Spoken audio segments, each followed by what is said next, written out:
Hi everyone, Rabbi Rosen here. Thank you so much for taking some time to spend with me prior to Shabbat. There are two holidays on the Jewish calendar that are especially marked for joy and a little bit of a deviation from the ordinary kind of observances that we have. In the fall, we have Simchat Torah, the celebration of the Torah, the wonderful possession within our midst, and we celebrate it with joy, with food, with dance, with a kind of abandonment that demonstrates just how passionately joyous we are to have Torah as our possession. In the springtime, the early spring, we have Purim, soon upon us, tomorrow night, of course.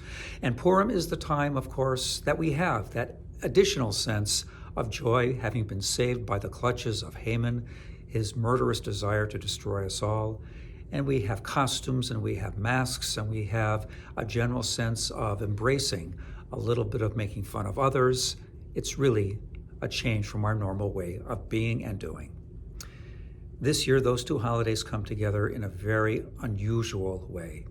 The October 7th war broke out with the attack by Hamas on Israel on the holiday of Simchat Torah.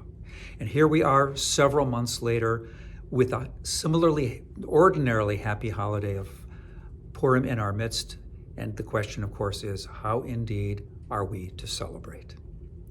We see so many parallels between our experience of ancient times in Persia as well as today. Haman, we are told, was an Amalekite, a descendant of that people who attacked Israel in the wilderness at its most vulnerable time, attacking the weak, the vulnerable, the children, the women in the rear of the camp, a kind of terrorist deed to be sure. That, of course, is a direct mirroring of what happened on October 7th this past year. We find as well that we have the sense of the Israelites, the Jews at the time of ancient Persia, feeling as if they were held hostage, not knowing what was going to be their fate, not knowing what day might be determined for their annihilation. And so, of course, we have the hostages being held by Hamas in Gaza at the same time today. But we also have something to look forward to that is also a parallel. In between the holiday of Simchat Torah and Purim, there is a simple Shabbat, this Shabbat, known as Shabbat Zachor, the Shabbat of remembrance. It's the Shabbat where we are, yes, to remember what the Amalekites did to the Israelites in the wilderness, but we are also invited to remember that in many respects, as a people that has been alive for 4,000 years, we have seen more than our share of challenge, of disaster, of the need to recover, and of the ability to say, as hard as things are, we will not give up. We will not give up hope. We will not take this current moment of perplexity and challenge and fear and make it our permanent state of affairs.